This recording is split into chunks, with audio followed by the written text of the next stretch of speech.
बिस्मिल्लाहिर्रहमानिर्रहीम अस्सलाम वालेकुम स्टूडेंट्स। आज की वीडियो लेक्चर में हम चंद और ऑर्गेनेल डिस्कस करने वाले हैं जिनको कोलेक्टिवली प्लास्टिड्स कहा जाता है। तो चलिए आज की वीडियो लेक्चर में थोड़ा बहुत डिस्कशन करते हैं प्लास्टिड के बारे में। तो यहाँ पर हमने हेडिंग डाल दिया है प्लास्टिड। सबसे पहले हम प्लास्टिड को डिफाइन करेंगे कि ये प्लास्टिड्स है क्या चीज़।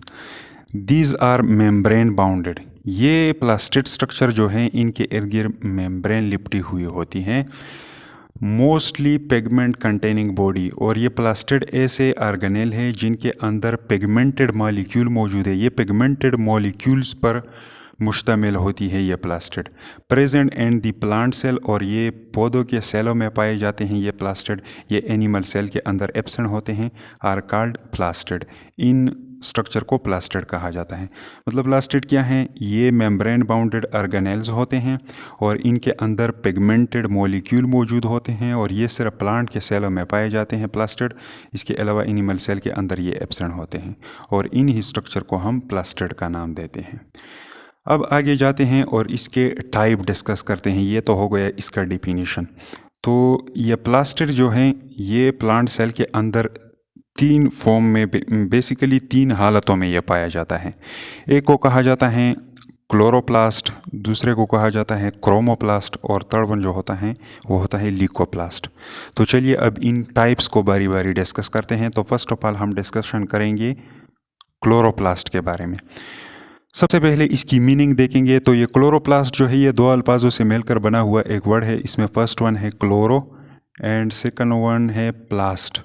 Chloro means chlorophyll. ये क्लोरो किस चीज़ को रिप्रेजेंट करता है? क्लोरोपिल को। और सेकंड वन क्या है? प्लास्ट। प्लास्ट सिंपली रिप्रेजेंट करता है प्लास्टिड को। तो मतलब ये क्लोरोप्लास्ट एक ऐसा प्लास्टिड है, एक ऐसा टाइप ऑफ प्लास्टिड है जिसके अंदर पिगमेंटेड मॉलिक्यूल जो मौजूद है वो है क्लोरोपिल। तो लफ्ज़ी मानी इसका ये हो गया। अब आते हैं इसका डिफिनीशन देखते हैं कि क्लोरोप्लास्ट की डिफिनीशन क्या है। A type of plastid. ये क्लोरोप्लास्ट जो है ये एक टाइप होता है प्लास्टिड का कंटेनिंग ग्रीन पिगमेंटेड मॉलिक्यूल, और इसके अंदर सब्ज़ रंग का पिगमेंटेड रंग वाला मॉलिक्यूल मौजूद होता है, कॉल्ड क्लोरोपिल, जिसको क्लोरोपिल कहा जाता है। तो ये हो गया इसका डिफिनीशन। अब इसके बाद नेक्स्ट वन आते हैं और इसका स्ट्रक्चर डिस्कस करते हैं कि क्लोरोप्लास्ट का स्ट्रक्चर किस तरह होता है। तो क्लोरोप्लास्ट जो है बेसिकली तीन चीज़ों से मिलकर बना होता है। एक इसमें एनवल्प होता है, दूसरा इसके अंदर स्ट्रोमा होता है, और थर्ड वन इसके अंदर क्या होता है? थैलाकाइड। तो बेसिकली इन तीन चीज़ों ने मिल के बनाया होता है क्लोरोप्लास्ट का स्ट्रक्चर। अब ये सारी चीज़ें कहाँ पर होती हैं और इनका स्ट्रक्चर वगैरह किस तरह है, तो इसको इस छोटे से डायग्रामेटिक स्ट्रक्चर के थ्रू समझने की कोशिश करते हैं। तो यहाँ पर ये स्ट्रक्चर जो हमने बना दिया है ये क्या है? ये है एक क्लोरोप्लास्ट का स्ट्रक्चर। क्लोरोप्लास्ट जो है ये डबल मेम्ब्रेन बाउंडेड ऑर्गेनेल होता है। इसके इर्द गिर्द दो मेम्ब्रेन होती हैं। फर्स्ट मेम्ब्रेन को मैंने रिप्रेजेंट कर दिया है ग्रीन कलर से, और इसको कहा जाता है आउटर मेम्ब्रेन। तो ये हो गया इसका आउटर मेम्ब्रेन। आउटर मेम्ब्रेन के नीचे एक और मेम्ब्रेन मौजूद होती है जो मैंने यहाँ पे रेड कलर से रिप्रेजेंट कर दिया है, और इसको कहा जाता है इनर मेम्ब्रेन। Inner membrane. और इन दोनों को कोलेक्टिवली क्या कहा जाता है? इन दोनों को कोलेक्टिवली कहा जाता है एनवल्प। इन दोनों को कोलेक्टिवली क्या कहा जाता है? एनवल्प। एनवल्प किसे कहा जाता है? एक लिफाफानुमा स्ट्रक्चर जो होता है उसको एनवल्प कहा जाता है। तो ये हो गया इसका एनवल्प। इन दोनों के मेम्ब्रेन के बीच में थोड़ा सा स्पेस भी होता है, ये कहलाता है इंटर मेम्ब्रेनल स्पेस। ये क्या कहलाता है? इंटर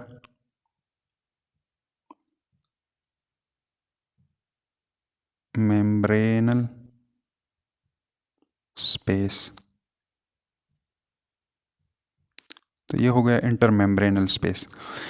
अब इस इनर मेम्ब्रेन के नीचे ये जितना भी एरिया पड़ा हुआ है ये एक फ्लूइड नुमा सा होता है, और इसी फ्लूइड नुमा सा स्ट्रक्चर जो है इसी को कहा जाता है स्ट्रोमा। इसको क्या कहा जाता है? स्ट्रोमा। तो ये हो गया आप लोगों का स्ट्रोमा। स्ट्रोमा के लिए आप लोग दूसरा नाम भी यूज़ कर सकते हैं, मैट्रिक्स। इसको आप लोग मैट्रिक्स का नाम भी दे सकते हैं। तो ये हो गया आप लोगों का मैट्रिक्स, सॉरी यहाँ पे आई लिखना चाहिए, मैट्रिक्स। अच्छा, अब इस स्ट्रोमा के अंदर क्या होता है, इसके अंदर मुख्तलिफ़ किस्म की चीज़ें मौजूद होती हैं। अब इन मुख्तलिफ़ किस्म की चीज़ों को बारी बारी डिस्कस करते हैं। तो स्ट्रोमा के अंदर क्या मौजूद होता है, एक तो इसके अंदर प्रोटीन्स मौजूद होते हैं। यहाँ पर प्रोटीन्स को मैंने सिंपली पी से रिप्रेजेंट कर दिया है। यहाँ पे आप लोगों को ये पी बार बार दिखाई दे रहा है कई जगहों पर, यहाँ पर भी, यहाँ पर भी, यहाँ पर भी, यहाँ पर भी और यहाँ पर भी। ये क्या रिप्रेजेंट करता है, दिस वन रिप्रेजेंट प्रोटीन। तो इसके अंदर प्रोटीन्स मौजूद होते हैं और ये प्रोटीन्स जो होते हैं अक्सर एंजाइम की शक्ल में काम करते हैं, मतलब ये एज एंजाइम के तौर पे काम करते हैं, क्योंकि यहाँ पर स्टोमा के अंदर एक रिएक्शन होता है जिसमें कार्बन डाइऑक्साइड को फिक्स किया जाता है और इससे क्या बनाया जाता है, कार्बोहाइड्रेट मॉलिक्यूल, मतलब ग्लूकोज आप लोग कहें या शुगर मॉलिक्यूल कहें, वो इससे बनाए जाते हैं। तो उस प्रोसेस का नाम क्या है, उस प्रोसेस का नाम है डार्क रिएक्शन। तो डार्क रिएक्शन जो है ये कई स्टेप्स के थ्रू होता है और इन स्टेप्स को रन करवाने के लिए कौन सी चीज़ें दरकार होती हैं, एंजाइम। और एंजाइम बेसिकली क्या इन नेचर होते हैं, प्रोटीन इन नेचर होते हैं। तो यहाँ पर कौन सा प्रोसेस होता है, डार्क रिएक्शन। फोटोसिंथेसिस का जो डार्क रिएक्शन है वो स्ट्रोमा के अंदर होता है और इसमें शुगर मॉलिक्यूल का फॉर्मेशन होता है या आप लोग का है ग्लूकोज मॉलिक्यूल का फॉर्मेशन होता है with the help of carbon dioxide fixation, और कार्बन डाइऑक्साइड को यहाँ पे फिक्स किया जाता है। अच्छा, अब इसके अलावा क्लोरोप्लास्ट के पास अपना डीएनए भी मौजूद होता है। यहाँ पर आप लोगों को ये छोटा सा स्ट्रक्चर दिखाई दे रहा होगा, this one is called DNA.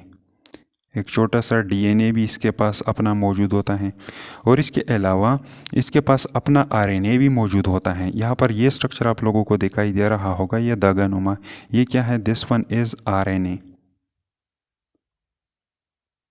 ये हो गया आरएनए, आरएनए मॉलिक्यूल भी मौजूद होता है। अब आरएनए के अलावा इसके अंदर अपने राइबोसोम्स भी मौजूद होते हैं। यहाँ पर आप लोगों को ये छोटा सा स्ट्रक्चर दिखाई दे रहा होगा, दिस वन इज राइबोसोम। ये क्या है, ये है आप लोगों का राइबोसोम, राइबोसोम। तो ये हो गया राइबोसोम।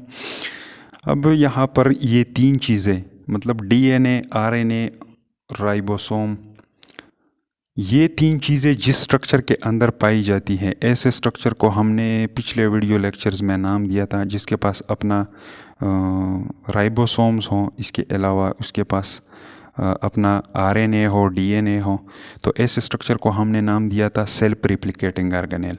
तो ये क्लोरोप्लास्ट जो है ये भी क्या है, सेल्फ रिप्लिकेटिंग ऑर्गेनेल या semi autonomous organelle. Self replicating organelle या सेमी ऑटोनोमस ऑर्गेनेल से क्या मुराद है, ये एक ऐसा ऑर्गेनेल है जो अपने आप से दूसरा क्लोरोप्लास्ट भी बना सकता है, इससे मुराद ये है। अच्छा, यहाँ तक तो समझ आ चुका होगा।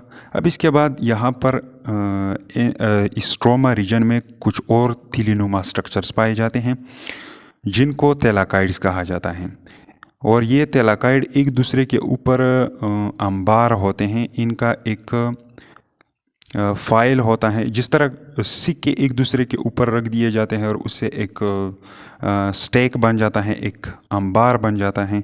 तो इसी तरह यहाँ पर स्ट्रोमा के अंदर थैलाकाइड सेक जो है ये एक दूसरे के ऊपर अरेंज होते हैं और इन्होंने एक स्ट्रक्चर बनाया होता है जिसको हम कलेक्टिवली ग्रानम का नाम देते हैं। तो यहाँ पर ये छोटे छोटे स्ट्रक्चर क्या रिप्रेजेंट करते हैं, ये sac like structure, these are called thylakoid.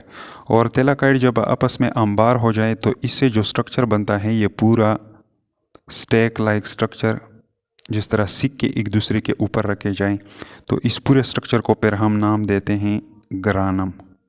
इसको क्या कहा जाता है, ग्रानम। ग्रानम क्या है, सिंगुलर है, ग्रानम।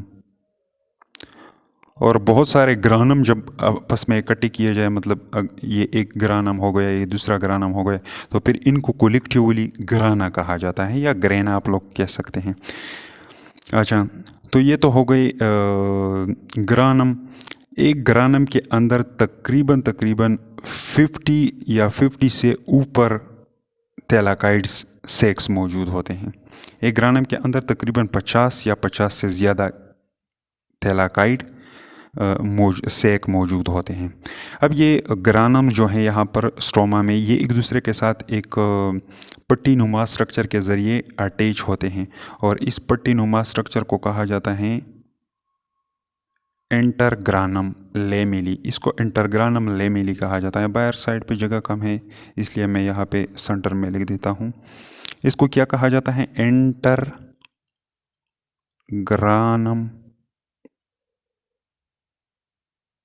लेमिली। इनको इंटरग्रानम लेमिली कहा जाता है। और एक पॉइंट यहाँ पे एक और भी है, और वो ये है कि इंटरग्रानम लेमिली जो है इसके अंदर कोई पिगमेंटेड मॉलिक्यूल मौजूद नहीं होता। मतलब ना इसके अंदर क्लोरोफिल मॉलिक्यूल पाए जाते हैं और ना इसके अंदर कैरोटीनॉइड मॉलिक्यूल पाए जाते हैं। इसके अंदर कोई पिगमेंटेड मॉलिक्यूल मौजूद नहीं होते। इसके अलावा ये थैलाकाइड सेक जो है इसके अंदर पिगमेंटेड मॉलिक्यूल मौजूद होते हैं, जो कि आगे हम डिस्कस करने जा रहे हैं। अच्छा, ये तो हो गया ग्रानम और इसके अलावा इंटरग्रानम लेमिली। अब यहाँ से निकाल देते हैं एक्सप्लेनेटरी पर्पस इसके लिए एक थैलाकाइड सेक को। तो यहाँ से हमने क्या कर दिया, एक थैलाकाइड सेक उठा दिया। तो थैलाकाइड सेक अगर देखा जाए, या सिंपली हम थैलाकाइड कहें, थैलाकाइड को अगर देखा जाए तो इसके अंदर भी दो मेम्ब्रेन मौजूद होते हैं। एक इसका आउटर मेम्ब्रेन होता है, मेम्ब्रेन को सिंपली मैंने एम से रिप्रेजेंट कर दिया, और दूसरा इसका होता है इनर मेम्ब्रेन। और अंदरूनी एरिया जो है ये फ्लूइड फिल्ड होता है, फ्लूइड फिल्ड मैट्रिक्स।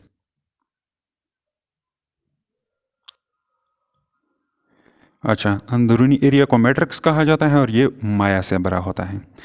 अब ये दो मेम्ब्रेन जो है, आउटर एंड इनर मेम्ब्रेन, इसमें छोटे छोटे दानानुमा स्ट्रक्चर इसके ऊपर मौजूद होते हैं। ऐसे इसके ऊपर बहुत सारे ऐसे छोटे छोटे स्ट्रक्चर्स मौजूद होते हैं।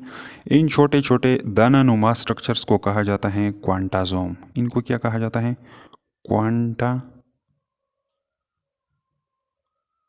क्वांटासोम या क्वांटासोम आप लोग कहें। अच्छा, इसके ऊपर छोटे छोटे दानानुमा स्ट्रक्चर्स होते हैं जिनको क्वांटासोम का या क्वांटासोम कहा जाता है। अगर एक क्वांटासोम को उठाया जाए और इसका स्ट्रक्चर एनलार्ज कर दिया जाए तो इस क्वांटासोम के अंदर क्या मौजूद होते हैं? इसके अंदर पिगमेंटेड मॉलिक्यूल मौजूद होते हैं। यहाँ पर हमने एक को एनलार्ज कर दिया। तो इसके अंदर कौन कौन से पिगमेंटेड मॉलिक्यूल मौजूद होते हैं? इसके अंदर दो तरह के पिगमेंटेड मॉलिक्यूल मौजूद होते हैं। एक तो इसके अंदर क्लोरोफिल मॉलिक्यूल पाए जाते हैं, और दूसरा पिगमेंटेड टाइप ऑफ मॉलिक्यूल जो है वो है कैरोटीनॉइड। ये इसके अंदर पाए जाते हैं। तकरीबन एक क्वांटासोम के अंदर 230 के करीब क्लोरोफिल मॉलिक्यूल मौजूद होते हैं, और इसके अलावा तकरीबन 50 के करीब, या 50 आप लोग डायरेक्टली कहें अप्रोक्सीमेटली 50 कैरोटीनॉइड मॉलिक्यूल इसके अंदर पाए जाते हैं। अच्छा, तो ये समझ में आ चुका होगा। एक क्वांटासोम के अंदर 230 क्लोरोफिल मॉलिक्यूल होते हैं और कैरोटीनॉइड इसके अंदर 50 मॉलिक्यूल मौजूद होते हैं। और ये मॉलिक्यूल यहाँ पर क्लस्टर्स की फॉर्म में अरेंज होते हैं जिनको प्रोटोसिस्टम्स कहा जाता है। यहाँ पर क्लस्टर अरेंजमेंट इनका किस तरह होता है, ये मैंने आप लोगों को बायो एनर्जेटिक चैप्टर जो है वहाँ पे एक्सप्लेन कर दिया है कि एक प्रोटोसिस्टम का स्ट्रक्चर कैसे होता है, उसके अंदर किस तरह पिगमेंटेड मॉलिक्यूल अरेंज होते हैं। तो अगर आप लोगों को यहाँ पे प्रोटोसिस्टम का अरेंजमेंट के बारे में पता ना हो तो वो वीडियो लेक्चर देख लीजिए, प्लेलिस्ट में जाइए, वहाँ पे बायो एनर्जेटिक चैप्टर मौजूद होगा, उसके अंदर आप लोग इसको देख सकते हैं। अच्छा, अब इसको बस यहाँ तक डिस्कस करना काफ़ी है। हालांकि आप लोगों के बुक में इतना ज़्यादा डिटेल यहाँ पर मौजूद नहीं है, फिर भी ये चीज़ें आसान है इसलिए मैंने आप लोगों के साथ शेयर कर दिया और आप लोगों के लिए एक्सप्लेन कर दिया। अच्छा, तो ये था क्लोरोप्लास्ट के बारे में। अब नेक्स्ट वन आते हैं और डिस्कस करते हैं another type of plastid which is called chromoplast. यहाँ पर ये क्रोमोप्लास्ट भी दो अल्फाजों से मिलकर बना हुआ एक वर्ड है। इसमें फर्स्ट वन है क्रोमो कहा जाता है कलर को, और सेकंड वन है प्लास्ट किस चीज़ को रिप्रेजेंट करता है? सिंपली प्लास्टिड को, मतलब ये कलर प्लास्टिड है। अब नेक्स्ट वन आते हैं, इसका डिफिनीशन देखते हैं। अ टाइप ऑफ प्लास्टिड, ये भी एक किस्म का प्लास्टिड है हैविंग कलर, जिसके पास रंग होते हैं। ये रंगदार होता है अदर देन ग्रीन। ग्रीन के अलावा आप लोगों को जो भी कलर दिखाई दे रहा है ये किस चीज़ की वजह से होता है, ये क्लोरोप्लास्ट की वजह से होता है। ये अक्सर मौजूद होता है कहाँ पे, पीटल ऑफ द फ्लावर में ये मौजूद होता है। इसके अलावा रेपेंड फ्रूट जो होते हैं, पके हुए फल जो होते हैं, उसका स्किन जो होता है, उस स्किन के अंदर जो सेल्स मौजूद होते हैं उन सेलों के अंदर ये क्रोमोप्लास्ट पाया जाता है, तो इसलिए उनको एक स्पेसिफिक कलर देता है। तो ये फ्लावर की पिटल्स में और रेपेंड फ्रूट्स में पाया जाता है। इसका एक फ़ायदा भी है, ये क्या कर देता है, पोलिनेशन में भी हेल्प देता है और सीड डिस्पर्सल में भी हेल्प देता है। क्योंकि जब रंगदार फूल वगैरह हो, कलर फ्लावर हो, तो उसके पास इंसेक्ट अट्रैक्ट होते हैं। तो जब इंसेक्ट वगैरह अट्रैक्ट होते हैं तो फिर पोलिनेशन का चांस बढ़ जाता है। तो इसकी वजह से पोलिनेशन को हेल्प मिलता है और इसके अलावा सीड डिस्पर्सल में भी इनका रोल होता है। अच्छा, अब डिस्कस करते हैं इसका स्ट्रक्चर की, इसका स्ट्रक्चर किस तरह होगा। तो सेम ये भी क्या है, एक सैक लाइक स्ट्रक्चर होता है इसका, और ये डबल मेम्ब्रेन से बना होता है। एक इसका इनर मेम्ब्रेन होता है, दूसरा इसका आउटर मेम्ब्रेन होता है। ये हो गया आउटर मेम्ब्रेन, और इसके अलावा इसका होता है इनर मेम्ब्रेन। और अंदरूनी एरिया में इसके पिगमेंटेड मॉलिक्यूल्स पाए जाते हैं। कौन से पिगमेंटेड मॉलिक्यूल? इसके अंदर इसके अंदर कैरोटीन पिगमेंटेड मॉलिक्यूल मौजूद होते हैं, और इसके अलावा ज़ेनथोफिल पिगमेंटेड मॉलिक्यूल मौजूद होते हैं। ये कैरोटीन जो होते हैं ये रेड कलर की भी हो सकते हैं, रेड। इसके अलावा ये हो सकते हैं ऑरेंज कलर का भी हो सकते हैं ये कैरोटीन्स, और इसके अलावा ये ब्लू कलर के भी हो सकते हैं, वगैरह वगैरह कलर जो हैं ये कौन देता है, कैरोटीन पिगमेंटेड मॉलिक्यूल। और ज़ेनथोफिल मॉलिक्यूल जो होता है इसका कलर येलो होता है, येलो इन कलर। अच्छा, तो ये हो गया क्रोमोप्लास्ट का स्ट्रक्चर। उम्मीद है समझ में आ चुका होगा। Next one and last one आते हैं लीकोप्लास्ट की तरफ, और इसको डिस्कस करते हैं। तो लीकोप्लास्ट भी क्या है, एक टाइप ऑफ प्लास्टिड है, और ये भी दो अल्फाजों से मिलकर बना हुआ एक वर्ड है। इसमें फर्स्ट वन है लीको। लीको मीन्स कलरलेस। लीको किसको रिप्रेजेंट करता है, कलरलेस। यहाँ पे सिंपली मैंने कलर लिख दिया है, लेकिन ये कलर नहीं, ये कलरलेस है। और दूसरा वर्ड क्या है, प्लास्ट। प्लास्ट किस चीज़ को रिप्रेजेंट करता है, सिंपली प्लास्टिड को। तो मतलब ये क्या है, ये एक कलरलेस प्लास्टिड है, एक ऐसा टाइप ऑफ प्लास्टिड है जिसके पास कोई कलर नहीं है। अब आते हैं नेक्स्ट वन, इसके डिफिनीशन की तरफ। आ टाइप ऑफ प्लास्टिड ये क्या है, ये भी एक किस्म का प्लास्टिड है, हैविंग नो कलर, जिसके पास कोई कलर नहीं होता, एंड नो पिगमेंट, और ना कोई पिगमेंटेड मॉलिक्यूल इसके अंदर मौजूद होता है। अब ये लीकोप्लास्ट जो है ये भी मुख्तलिफ टाइप का होता है। यहाँ पे चंद ज़रूरी टाइप्स हैं, इसके बुक में तो है नहीं, लेकिन आसान है, मैं आप लोगों के साथ ये भी शेयर कर देता हूँ। ये 3 तरह का हो सकता है। एक इसमें होता है प्रोटीनोप्लास्ट, एक टाइप ऑफ लीकोप्लास्ट है जिसको प्रोटीनोप्लास्ट कहा जाता है। ये भी क्या होता है, डबल मेम्ब्रेन बाउंडेड ऑर्गेनेल होता है। इसका एक आउटर मेम्ब्रेन होता है, दूसरा इसका इनर मेम्ब्रेन होता है, और अंदरूनी मैट्रिक्स वाला एरिया जो है, या अंदरूनी लुमिनल एरिया जो है, इसके अंदर क्या मौजूद होता है, इसके अंदर मौजूद होते हैं प्रोटीन्स इसके अंदर मौजूद होते हैं। और ये प्रोटीन्स जो होते हैं एंजाइम के तौर पे ज़्यादातर एक्ट करते हैं, एंजाइम्स के तौर पे एक्ट करते हैं। तो ये हो गया प्रोटीनोप्लास्ट। एक लीकोप्लास्ट प्रोटीनोप्लास्ट की शक्ल में मौजूद होता है। दूसरा टाइप इसका है एलायोप्लास्ट। एलायोप्लास्ट भी सेम इसी तरह है, इसका एक आउटर मेम्ब्रेन है, दूसरा इसका इनर मेम्ब्रेन होता है, और अंदरूनी एरिया में इसका भी एक मटेरियल मौजूद होता है। और एलायोप्लास्ट में कौन सा मटेरियल मौजूद होता है, इसमें मौजूद होता है लिपिड। इसके अंदर क्या मौजूद होता है, लिपिड मौजूद होता है। अच्छा, थर्ड वन इसका एक और टाइप है जिसको एमाइलोप्लास्ट कहा जाता है। एमाइलोप्लास्ट भी सेम इसी तरह ऑर्गेनेल है, डबल मेम्ब्रेन बाउंडेड है, और इसका अंदरूनी एरिया जो है ये भरा होता है स्टार्च से, स्टार्च, इसके अंदर स्टार्च मौजूद होता है। तो ये 3 किस्म के प्लास्टिड प्लांट के सेल के अंदर पाए जाते हैं। अब इनका लोकेशन देखते हैं कि ये अक्सर कहाँ पे पाए जाते हैं। तो ये लीकोप्लास्ट जो हैं ये तो हमने डिस्कस कर लिया कि flower colour petal of the flower जो है रेपेंड फ्रूट स्केन जो है इसके अंदर पाए जाते हैं। इसका लोकेशन कहाँ पर है? इसका लोकेशन होता है